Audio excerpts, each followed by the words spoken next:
তোমাকে প্রতিদিন ডাকে হাইয়া আলাল ফালাহ, রে বান্দা কল্যাণের জন্য আসো রে।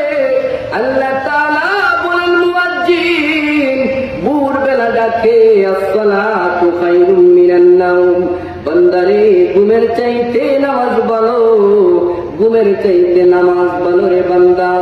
আল্লাহ তাআলা বলেন ওই যে মুয়াজ্জিন তোমাকে প্রতিদিন 5 বেলা ডাকে হাইয়া আলাস সালাহ,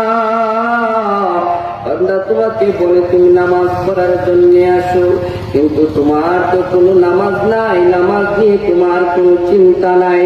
আল্লাহ তাআলা বলেন এই যে নামাজ, কেমন নামাজ তোমার এখনো কিন্তু নামাজ নিয়ে তোমার ভিতরে কোনো চিন্তা আসে নাই। ওই যে নামাজ কেমন নামাজ, ওই নামাজ পড়লে কি হবে আর নামাজ ছেড়ে দিলে কি হবে। আল্লাহ তাআলা রব্বুল আলামিন ডাক দিয়ে বলেন বান্দারে যখন তুমি নামাজ পড়ার জন্য ওযু করবা, রাত্রিবেলা যখন তুমি নামাজ পড়ো,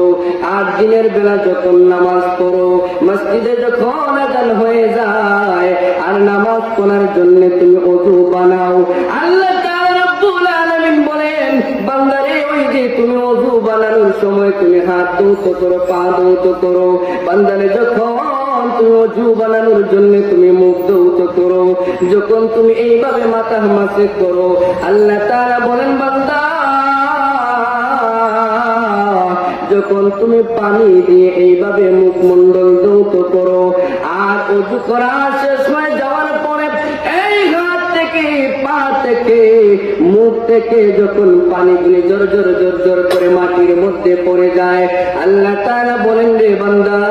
যখন হাত থেকে পানি পড়ে ওই সময় পানির সাথে তোমার হাতের গুনাহগুলি মাটির মধ্যে পড়ে যায়। যেই সময় পা থেকে পানি জোর জোর করে মাটির মধ্যে পড়ে ওই সময় কিন্তু পার গুনাহগুলি মাটির মধ্যে পড়ে যায়। যেই সময় তুমি মাথা মাসে করো, মাথা থেকে যখন পানি মাটির মধ্যে পড়ে, আল্লাহ তাআলা বলেন বান্দারে